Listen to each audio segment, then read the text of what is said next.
begins to diminish, we're going to ultimately see the evolution of the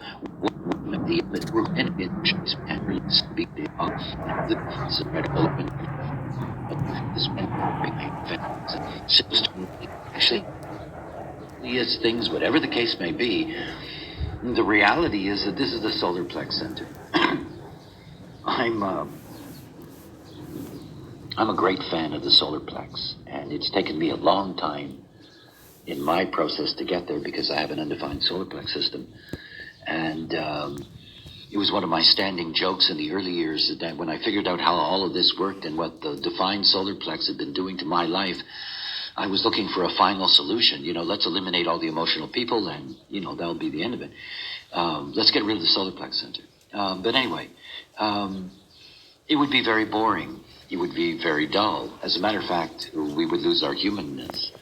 The solar plex center is really an absolutely incredible thing. As it is the star of the vehicle now. It is the great rising force, and as it becomes a greater force, that is, as it begins to express its underlying awareness potential, as its motor function begins to diminish, we're going to ultimately see the evolution of what this third awareness is actually all about. Now, some of us, to some degree or another, that is particularly those, obviously, that are right-minded, particularly on the personality side, there are possibilities to be able to get some of the flavor in that sense of what is going to arise out of that system. But it's something really important to understand that the solar plex is what makes us human. You look at all the other designs, you look at all of the other forms, the solar plex is not what they have. That is, this is something that is an essential instrument to our human process. And what we know about the solar plex is blinded. That is, the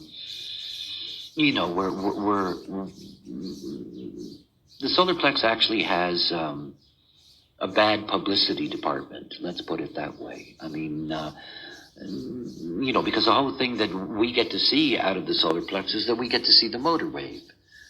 I mean, this is what makes the emotional system stand out.